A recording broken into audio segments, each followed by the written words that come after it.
You see, what we deny as a culture of materialist, positivist, reductionists, is the presence of spirit in the world, in ourselves, or in nature.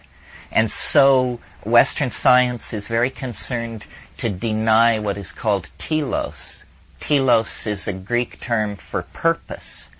Purpose. The same idea as the attractor that I was trying. If you have a target, if you're driving a car toward a goal, the goal is your telos. It decides how you will steer the car. Well, it has been for the past 150 years extremely fashionable in sociology and biology because of Darwin to deny telos in nature, to say that, any apparent order in nature is made up of the disorder of random mutation meeting the disorder of natural selective processes, and these two streams of converging disorder create a kind of apparent or virtual order, which is an illusion. This is the orthodox theory. And when you take this Darwinism and put it into historical theory of human processes in time, you get the modern position in academic philosophy about history, which is that it is, and the official phrase is, trendlessly fluctuating. That's what we are asked to believe we are embedded in, a 10,000-year-old process of trendless fluctuation. In mathematics, this is called a random walk. It means you just go over here a few steps, and then you go this way, and then you go back. You're like a drunk, lurching around in this phase space. And this is the highest vision of human purpose that the reductionist vision can offer. Well, what the intuition of religion is, especially Western religion, and I wouldn't even bother to mention it, except that it also is the strong intuition of a lot of psychedelic experience, that there is some kind of attractor in the historical phase space. There is something which is drawing everything toward it. It's like a higher dimensional entity that casts an enormous shadow over the human landscape, so that, at sitting around campfires 50,000 years ago, people felt this vague tug toward organization, order, cognitive activity, epigenetic activity. Epigenetic activity means coding stuff not in your genes, but in dance, gesture, ritual, and ultimately in clay and on paper and in electronic storage methods. This proliferation of complexity is a response to and an anticipation of this transcendental object at the end of historical process. You see, if it weren't for our presence on this planet, even modern science at its present primitive state could give a fairly good accounting of what's going on, that out of complex polymers arose super complex polymers which were self-replicating, and that was life, and then you have an animal population. But the fly in the ointment of this rational model of reality is ourselves. We are clearly imbued with a higher dimension, which we call spirit, in a way that ordinary matter, when imbued with a higher dimension, is called life.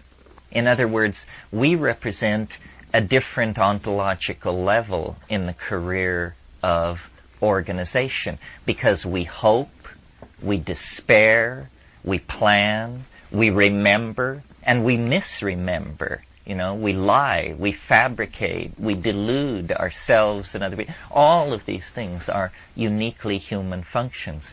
Well, I think that shamanism, which is the focus of our concern here, is a kind of anticipating of the whole pattern, and that this is really the way to think about shamanism when thinking of it as a force that can steady and complete an individual human life. The shamans are not in history in the same way that we are. By having access to this higher dimension that they go to in their trance states and their states of intoxication, they gain a fractal overview on process, on life. I mean, after all, isn't that what we mean by wisdom? Wisdom is understanding how things really work, how they really work. Love affairs, the raising of children, the managing of corporations, the prosecution of wars. How do these things really work? Not the deluded and fumbling attempts of the proponents of this or that school, but a Taoistic insight into the actual appropriate dynamics of everything. Well, how do you gain that kind of an insight? The answer is you must have a superior model. You must have a superior model. Now, if you believe, that the world is composed of 3 levels and they are held up on the back of a woman who sits on a giant tortoise who floats in space, this is a model of the universe. It can take you a certain distance. But what model of the universe can actually offer reassurance in all kinds of situations?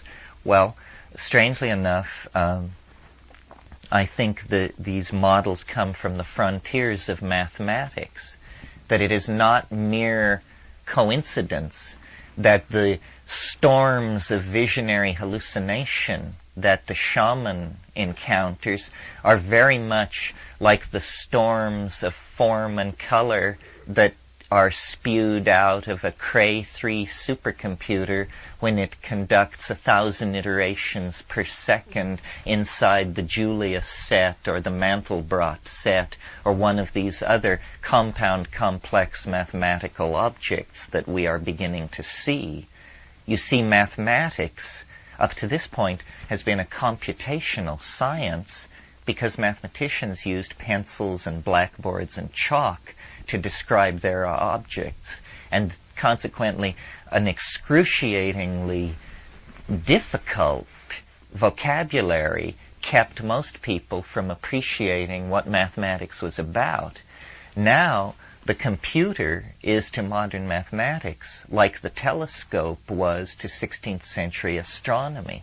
The computer becomes a window into domains of hyper-complex computability that previously could barely even be conceived, but that now, at a rate of millions approaching billions of iterations per second, Ralph works on the MMPP machine, the multiple parallel processing machine at Goddard Space Flight Center. It does 800 megaflops per second. 800 million floating point decimal calculations per second.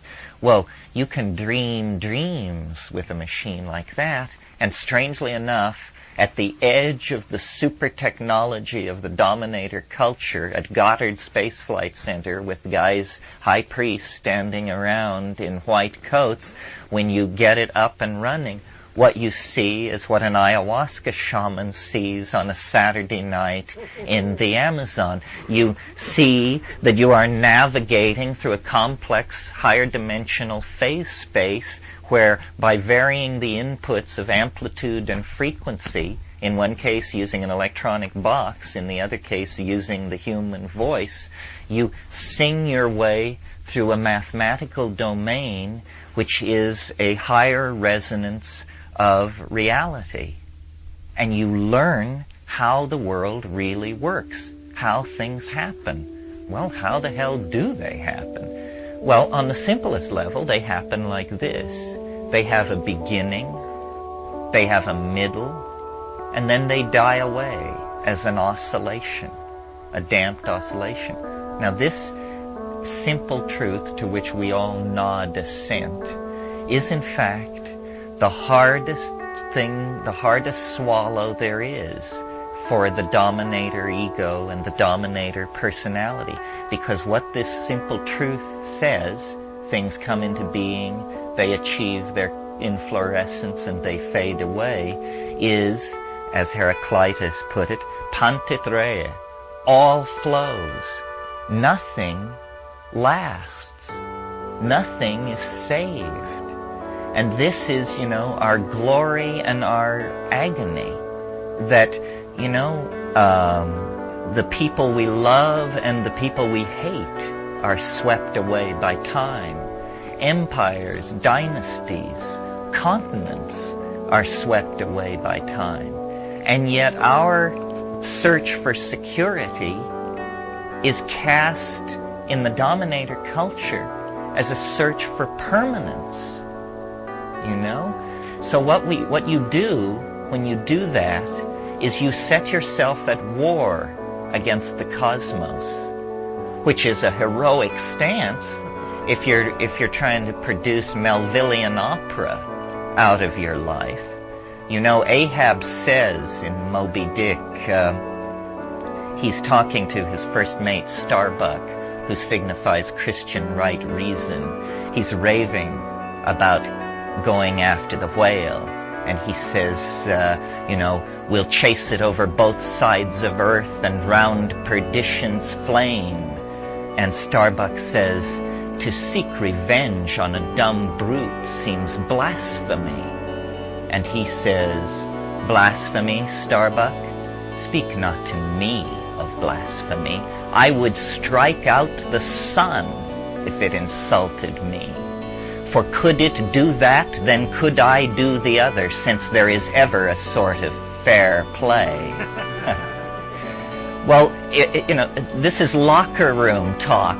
The notion that there is fair play between a man and a nearby star is the finest expression of the dominator ego I can imagine. And of course, the story of Moby Dick can be read on many levels, but finally it is the story of the submersion of the male ego in the oceans of the unconscious, born to its destruction and transformation by an encounter with the maternal matrix in the form of the vagina dentata of the sperm whale and everything that it symbolized. So I don't think we want to go that way. I don't think we want to set ourselves up as the crusaders for permanence, but that means softening to the fact of the flow and of the impermanence